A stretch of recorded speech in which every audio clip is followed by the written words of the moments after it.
Hello and welcome to the MBS show reviews. Today we're going to be reviewing episode 10 of season 4, episode 75 overall, Rainbow Falls, written by Powell and storyboarded by Sharon Johnson and Dave Buey. With me I have Norman Sanzo. Hello. And Sketchy Sounds. Hello. So, guys, the Rainbow Dash-centered episode without the Cutie Mark Crusaders in the way. How was it? I should say I should not like this episode because it's Rainbow Dash, but oh my goodness, I love this You have episode. a problem with Dashi? Not really, it's just Rainbow Dash sometimes has a one-track mind and not in this episode. I can see why you are not that much of a fan, but yeah, so you liked it? Yep, love it. What about you, Sketchy? Was interesting, because this is the thing. The way this episode goes, I started off liking it, then it got to a point that made me be like, what the hell, guys? What are you doing? But then by the time the episode had ended, it was like, I see how this makes sense now, and this isn't so bad. So you will say that your opinion on the episode is kind of conflictive. Yeah, I would. That will kind of like sum up what I feel about the episode as well. I too am conflicted, and I still have a few problems with the episode, but overall I thought it was more than okay, especially for one aspect on it. And now we're going to start talking about the episode, so we're going to go balls deep into spoilers. So if you guys don't want to hear spoilers, like, first of all, why are you watching this episode review without watching the episode first? But go watch the episode first, then come back. We're going to wait for you. Don't worry. We will wait in the realm of the pause button. Yep. Welcome back. So, the episode starts with Rainbow Dash training the relay team in Ponyville. And at first it was kind of confusing because, okay, relay team, let's see who we have. We have the culturist and the naturalist. What? Why? It was kind of a very interesting mix to have such a contrast between Fluttershy and the now officially called Bulk Biceps. I have to say that I like the interaction between Bulk and Fluttershy because they're the total opposite of each other. But, oh my goodness, their interaction throughout the whole show was awesome. He was absolutely hilarious. I know. She was really like, oh, I'm trying to not get crushed by this pile of muscles. Can we just quickly note something about Bulk Biceps? That being the fact that he was voiced by the same guy who voiced Nappa in the English dub of Dragon Ball Z. Yes. I was like, oh no, I'm going to have Dragon Ball Z Abridged fans quote because I can totally picture this of it being like, Vegeta, what is it, Nappa? I'm a pony. Rainbow Dash! Rainbow Dash! I have a Pokemon! It's a weird shiny Fluttershy. Oh boy. It's going to be funny. I have to, and he did a very good job at it, by the way. He did. Yeah, but then again, it's Michael Dobson. When does he ever do a bad job? So from the very beginning, we see that the Ponyville team is not alone. They have the support of the cheerleader extraordinaire Pinky, with a head obsession with making words starting with P. P is for perfect. And Applejack with what I first thought were muffins, because I never caught the name of it, but they happen to be apple brown Betties. Yep. Yeah, I have no idea what a brown Betty is, but I want one. They look delicious, I have to admit. I'm pretty sure that's basically some kind of a variation on apple pie or some kind of pastry dish. Yeah, it does look like a pastry. It actually looks like an apple muffin. Foreshadowing. So, right after the intro ends, we see that the main six are traveling all together along with the team in the Friendship Express, now available on the Hasbro store for only $9.99. Beg your parents to buy one. And we learned that the relay team was left with only those two flyers because every other flyer in Ponyville is dedicated to one of the other events. So it was a lack of options rather than a careful planned choice. Yeah. Mm-hmm. It's one of those sports movie where the underdogs, you're going to support the underdogs, is one of those things. And, well...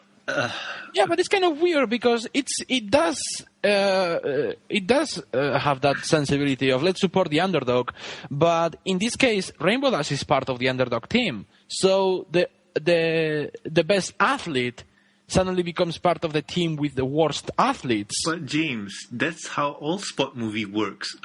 Mighty Duck and Cool Running and other sports shows. You know, it's kind of weird when you say that because in those movies, what we have is the good athlete training the bad athletes, but in this one is the good athlete competing with the bad athletes. But it's a variation of this formula, really. Also, it makes a lot of sense because it's clear that Polk Biceps and Fluttershy are not very good flyers, but Rainbow Dash is the best. So she compensates for their lack of flying skills. So yeah, I thought that the concept was really good. And it was fun to see Twilight kind of like trying to cheer up as well, even though she wasn't doing a very good job. Yes. Foreshadowing to what she did in other stories. Yeah, she was... Oh, God. We're going to get into that later on as the episode goes. Yep. But yeah, right after that scene ends, they arrive to Rainbow Falls, which is the place that the episode takes place in. Also, there is a Lyra and a Bonbon in the background. Indeed. One thing I need to mention. When the main six or the group went into the stadium, when they panned to show the rest of the ponies or the athletes, they didn't really focus on the group. They showed the group for a few seconds and panned to the whole athletes, which I found very interesting. Yeah, they did give a bit of a spotlight to the other teams, which I thought it was pretty nice. This is kind of a bit of a stretch of a comparison, but if you guys remember in Pacific Rim, there is that one scene where they go into the Shatterdome and you see the other Jaeger pilots, and you just see them for like a couple of seconds, but it's enough for you. So that reminds me of it, that you see the other teams for just a couple of seconds, but they do leave kind of an impact, especially when one of the teams is formed by Griffons. Yep. Nobody can forget the Griffons. Yeah. Yeah, I did like how that whole shot was composed, how it was a case of rather than just, briefly showing, just a shot of everything else. They actually did take the time to give you enough time to appreciate all the different teams that were there and spot, okay, there's a team of ponies, there's a team of ponies, there's a team of Griffons, there's another team of ponies. And it's like, and you got some idea from looking at them where each of them were from as well, to some extent, especially, of course, when the Wonderbolts turn up. And, it's like, okay, here's the Cloudsdale team, because that's where the Wonderbolts are based. Yeah, and they are the best of the best, so they want to win. Which, I have to admit, it was really cool to see Soren coming back. Like, we haven't seen him since Season 1. Bye! To think that was the very last thing he said in the series, and pretty much the very last thing he said, he was like, God. No. The last thing he said was, That's even worse. The male characters in this show are so funny. None of them are clear role models. Yep. The clear role model, the closest to a role model that we have with a male character is Smarty Spike. Pants. Smarty Pants was a guy, was a girl. Smarty Pants was Fancy Pants. Fancy Pants, yeah, Fancy Pants was nice. Fancy Pants was a nice guy. I dare say every man in Canterlot will be wanting one. But yeah, I mean, then we see Rainbow Dash getting welcomed by the Wonderbolts because, of course, they know her after being in the Wonderbolt Academy. Yep. Right after that, they proceed to start training, and of course, Ponyville trains at the same time as Cloudsdale trains, and they show pretty bit of a disadvantage, can we say? For the starters, Polk Biceps cannot even go through the hoops because he's so huge and bulky. A bit of a disadvantage. Apparently, he doesn't breathe when he flaps his wings. Yeah, it's a problem breathing. Oh, poor guy. But it's during one of these trainings that Soren gets distracted by the cheerleaders. By hot cheerleaders. Oh God, yeah. By the way, look, there is going to be so much artwork of those two. Yeah. But anyway, we're getting too hung up on the hot cheerleaders. The same way that Soren gets distracted, he dislodges his wing on a hoop and he almost falls to his death. If it wasn't because Rainbow Dash catches him in the air. Mm-hmm. First, she saves his pie, and now she saves him. Yep. So, with Soren out of the team and injured, Rainbow Dash is given the option to become part of the Wonderbolt team. Not right away, but it's Cloudsdale team. But not like, you can substitute him, but no, you can train with us. You can come train with us. We are like those bad guys from that dojo in Karate Kid. Yes, sunglasses make us evil. By the way, did you guys notice the reference to Rocky in the pony designs? Yep.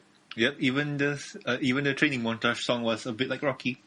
No, there is a Mickey pony in the team in Cloudsdale's team. Yeah, that's what I said. And even the training montage song.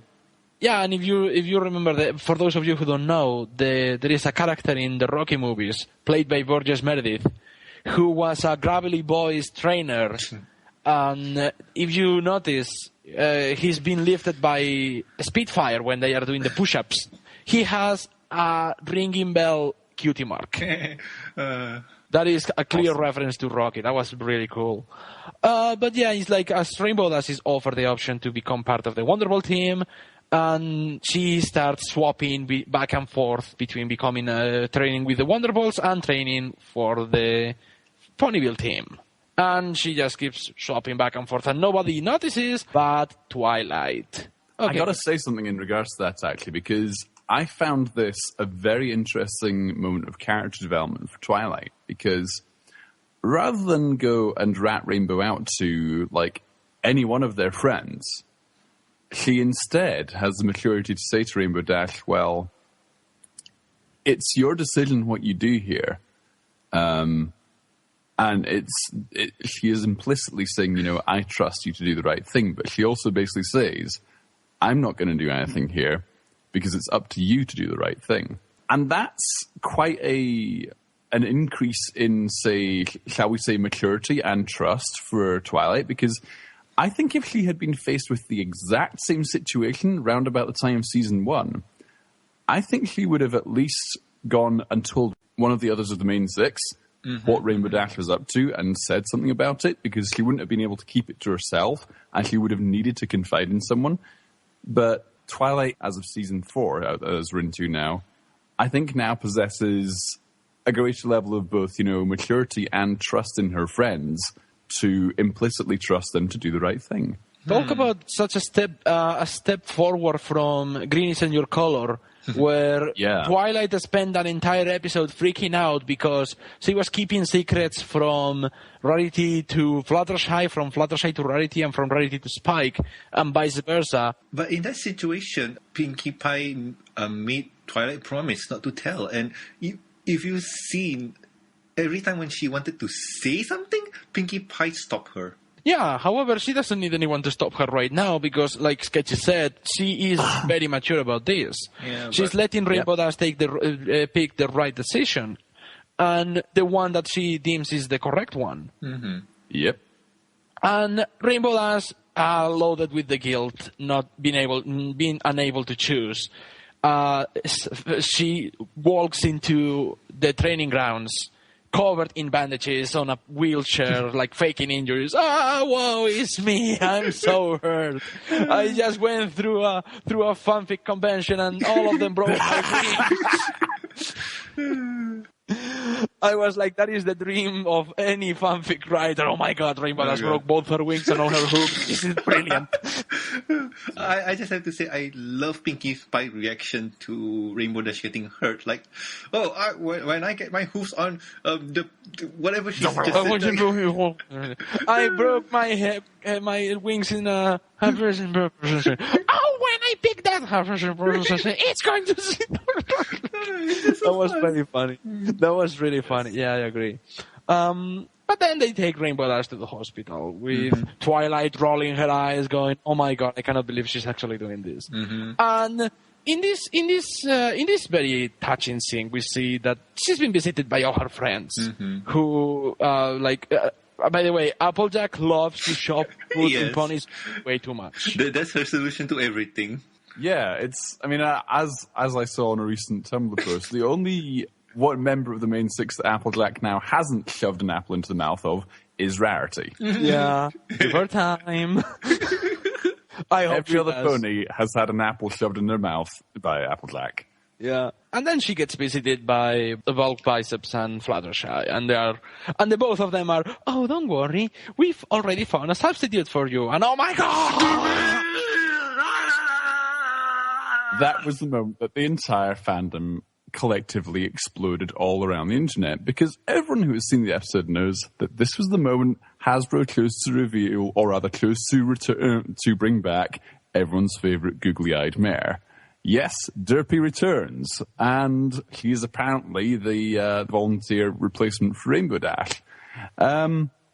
It's also worth noting, as an aside to this, that after this episode had aired, both some of the writers for MLP and one of the top executives from Hasbro confirmed that, yes, Derpy is back for good. If you go check MK Toon's Twitter account, you can actually check the actual Twitter. MK Toon is the Hasbro executive that Sketch is talking about. He did say that Derpy is here to stay for good. So she's definitely going to be here for the rest of the show. She's silent. She doesn't say a thing, but I actually find that much better. I mean, she doesn't need to talk. She's already expressive enough. And we are so happy to see her in all her Derpy goodness. Being adorable and being really compelling is like with just a simple shrug. She's saying so much. So after everyone calmed down, I actually had to rewatch the episode several times because I didn't remember what the characters were saying. All I was thinking of was Derpy, Derpy, Derpy, Derpy, Derpy. Hey guys, before we move on, I want to ask, what was your state of mind when that happened? Because for me, I was sitting on my chair, looking at the screen, and when Derpy showed up, I, honest to goodness, pulled up my kind of blanket and put it close to my chest and screamed Derpy. That was my reaction. I threw my hands to my face and I was like, "Oh my god!"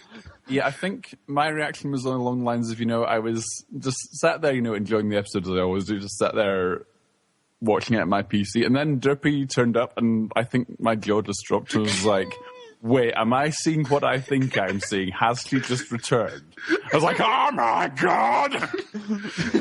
There's a meme I want to say. The rumors of my demise have been greatly exaggerated. Yes. Vegeta, she's back. Oh, and she's so cute. I'm going to capture her. Anyway, move on. So yeah, right after everybody calmed down, after the Derpy is, oh my god, she's back.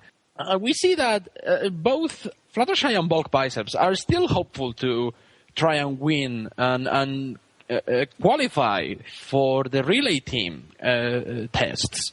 So they say Rainbow Dash that even though she cannot come back, they are going to try and get her the gold medal to share it with her. And that kind of break Rainbow Dash's heart. And things don't get better when everybody leaves, and the last one leaving is Twilight. And Twilight tells Rainbow that choosing nothing is not to choose. So she has to pick one. And it's in that moment when we have revealed that Rainbow Dash's roommate is none other than Soren, who is still waiting there in the hospital for her teammates to come and visit him. And that's when the episode started to lose me. Really? Yeah, that's where the episode started to lose me, because it's like, okay, wonderful team. These guys have been working together forever. And they ditched Soren in favor of Rainbow Dash. And I'm like, there is wanting to fly with the best, and then there is being a jerk and ditching one of your teammates. Well, It's the situation of we want to win so bad, we'll do anything to make that happen. Yeah, that is morally wrong. You know that, right?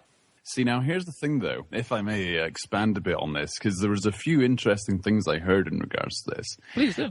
Well, first of all, in regards to the episode, I mean, with me, it kind of lost me a bit when we got to the stage where it was like just after Soren had hurt himself, and then Fleetfoot and Spitfire were kind of like, well, Rainbow Dash, you know, you could practice with us. It's like, hang on a minute, what are you guys doing? You know, you're the Wonderballs. You guys are supposed to be better than this. However, by the time the episode had finished, and then I talked to a few friends of mine, I came to realize the plausible motivation behind why they were like this. Now, something we have to take into account is that what they're trying to qualify for here is nothing less than the Equestrian Games, which, well, it's not too dissimilar from the Olympics in terms of size and scale, as we've seen before. There is a certain degree of pride, but also a very high degree of competition that will come into this sort of thing. Perhaps the Wonderballs, being the representatives of Cloudsdale here, perhaps they've seen what the competition is like. Maybe there is some serious competition this year going to be turning up, and maybe they are just so very determined to not take any risks and to be the very best and, you know, come home with as many medals as they can. They are absolutely not taking any risk. In Wonderballs Academy, she says this: being the best should never come at the expense of our fellow ponies. It's not just about pushing ourselves, it's about pushing ourselves in the right direction. Now, how does that work in the context of this episode? She was putting her interest over the interest of the other teams. It's a cliche that doesn't set well for me. You know, I did like Spitfire in Wonderballs Academy. I thought she was a brass, badass instructor, that she was a bit thoughtless and promoted that kind of attitude that I don't think the army will approve. You know, the whole bashful, I am just going to be the best and I don't care about everyone around me kind of thing. Especially when the army has the Semper Fidelis saying, and do not leave anyone behind. You know, the whole you are fighting for the man next to you, not for yourself. Yeah. Even with that, I did like her in Wonderballs Academy. I want to destroy her after watching this episode. But anyway, James, we're talking about Spitfire for too long. Let's move on. It's almost ending. Well, the episode ends with the trials where Cloudsdale does great because they have the Wonderballs and they don't need anybody else's help. Then it comes the time to do it for Ponyville, and they do get to qualify, but it's a legit tense scene where, okay, Box Vices is going slow and Fluttershy almost drops the horseshoe, but she does get it to Rainbow Dash, and Rainbow Dash super fast. They get into it right in the nick of time, and they manage to qualify with the rest of the teams. Mm-hmm. And don't forget Cheerleader's Twilight. Yay! The only thing she's missing is a chainsaw. You know what? It surely is not, because how the hell are they going to put a reference to a game such as Lollipop Chainsaw I know, but in a children's cartoon? But I am willing to take it as such, because it's Tara Strong, it's a cheerleader, the outfits look way too much alike, and it's fun to think it's a reference, even though it might not be. Yeah. That was also the height of dorkiness for Twilight right there. Oh, yes. With that rainbow wig and everything, it's like... Go, Fluttershy! I want to eat you, you're so cute. If you want to talk about another cheerleader for Tara Strong, she did play Tara in Kim Possible, so yay, it works. She has a thing for cheerleaders. Oh, wow, that came out wrong. But anyway... But yeah, and then they go back to Ponyville where, and after taking a team photo with everyone involved, including Derpy, we are given the lesson that Rainbow Dash likes to win, but above all of that, she likes her friends even more. And we see before taking the photo, Spitfire gives Rainbow Dash a pennant that is like, it looks like a leader pony pin. That it basically is. It is the same pin. It's the lead pony pin. Yeah. But I think it's Spitfire's personal one that she's been wearing, so she gives Rainbow Dash that, which is quite the mark of approval. And it glows with the colors of the rainbow, and then the episode's over. Mm-hmm. Yep. And I could hear Megan McCarthy from the background screaming, "Foreshadowing! Foreshadowing! I am so subtle!" So that was Wonderballs Academy, the good edition. So, oh boys. what did you guys think of it after now that making a reprisal of what we said at the beginning of the show? Well, all told, as say, my opinion of the episode varied as I went through it, because it started off kind of, I don't know, it seemed kind of mediocre at the start, and then it was kind of a low point right in the middle when when Spitfire and Fleetfoot proved to be, well, traitors. That's not a word. For want of a better term to describe them with. But then, as the episode went on, we saw the actions that Rainbow Dash took, and we saw the other characters' reactions to them. I did, my opinion of it went up, because they at least gave some plausibility and some reason behind why Spitfire and Fleetfoot were basically huge. That's not a word. And also gave, and of course we all knew from the start that Rainbow Dash was going to remain loyal to her friends. We just knew that was going to happen because it's a whole shtick. She's the element of loyalty after all. But it was still interesting to see the pressure that she went through trying to do so, because let's be right, she was initially tempted away. She was initially, to some extent, being disloyal to her team. But it wasn't until, when it came to the crunch, when it really mattered, that was when finally she was properly loyal to her friends. And she was like, no, you know what? Regardless of it being, the dream opportunity to compete in a massive event alongside, ponies who are essentially like idols of mine. She's like, you know what? Even in the face of that, I'm going to have to turn these guys down, because although these guys are my idols, these guys are my friends, and I have to stay true to them. To see that play out, and to see when she was, when it came to the time that mattered the most, that she took the right, she chose the morally correct option. It was good to see that. And, it's nothing that we've not seen before, but still to see it played out this way. I just liked the whole way they did it. As I say, it was the way the episode finally ended, the way it all came together, that pulled it up from being, a mediocre or even a bad episode, in my opinion, to actually being a fairly decent one. I think that what Rainbow Dash was doing, she wasn't preferring one team for the other. She was playing for both teams. That's not right, because even though she was training with the Wonderballs, trying the new outfits, getting her sunglasses, her goggles cleaned up and everything, doing the different exercises, whatever, and doing push-ups, she was also training with the other guys. And I think that's a clear narrative resource to show the contrast between both teams. That's okay.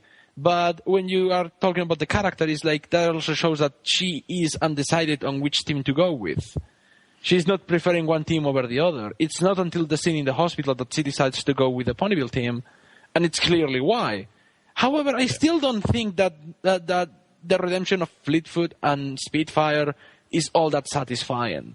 Because, it's there, it happened, A for effort and everything, but it happens way too quickly, it gets resolved way too fast, and there is no pacing in this episode. That is my biggest problem with it, is that there is no rhythm to be told. If you think about it, the first and third act of the show are basically empty.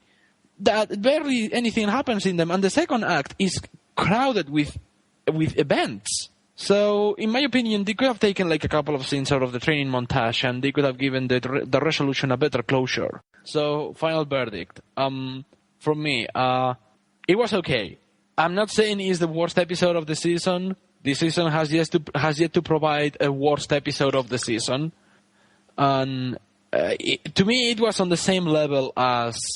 Season-wise, it was on the same level as Daring Don't and Flight to the Finish. It had the same level of satisfaction. It had the same level of engagement.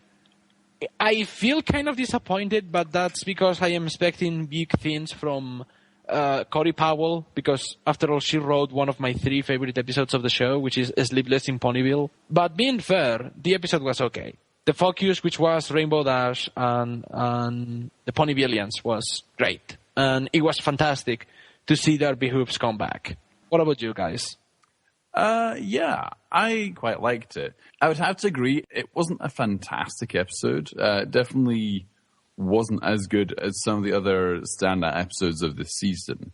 But it's far from being the worst so far. I mean, obviously we'll have to reserve judgment until the entire season is aired.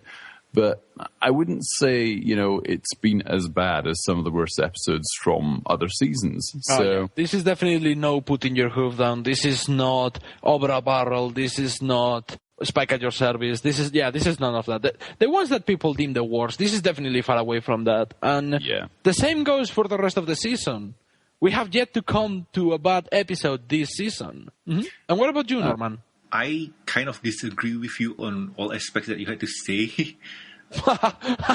Okay, nice. Honestly speaking, I find this episode really entertaining, and it could be my new favorite for the season. My favorite for this season was Power Ponies, but I have to say this could be my new favorite. Not because of the fact of Derpy, but the whole story. Because if you've seen any sports movie or sports kids show like The Mighty Ducks or Cool Running or whatever sort of sports movie you've seen before, it has the same beat, it has the same flow, it has the same narrative, it has the same conflict. And, well, if you don't like those kind of movies, yeah. But to me, everything is good. I love it. Well, in that case, what you're saying is that if you are a fan of that kind of sports movie that they say it's based on real events, but then they change the nationality of the teams and they don't represent the real events all that faithfully, this episode is for you. Kind of, or it's basically if you like seeing competitiveness, or if you like to see Rainbow Dash gets into a compromising situation, it's your episode. Well, okay. Well, that's a good way to end it, I guess. Yeah, technically I love it. Like, favorite new episode. Derpy, yay! So, next week's episode is going to be released on January 25th on 2014. Episode 11 of Season 4. Overall episode 76 is Three's a Crowd.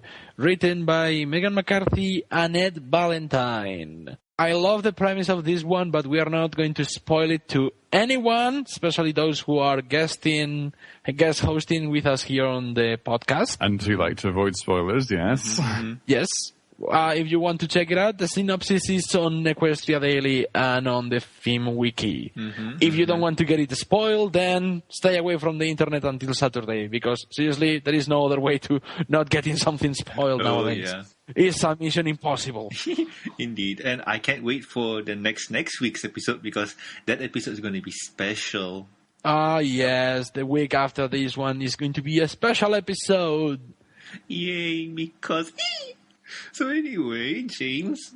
Okay, so this was the MBS Show Reviews episode 10 of Season 4. I've been James Corck. I have been Norman Sanzo. I'm still Sketchy Sounds. Have you guys died or something? No, I changed my name and gender in the time that we were talking. Now I am just neutral. I'm confused. I did it so to not offend anyone in Tumblr. It's impossible not to go there and be offending someone because of the gender that you have. So, yeah, problem solved. What? I bet. No, it's not so, because there's going to be so many people offended that you're neutral now. Your opinion on the internet offends me. I'm going to type fiercely at you. Hear my caps lock. Anyway, we'll see you guys next week. Derpy lives! Bye-bye! Goodbye. Bye.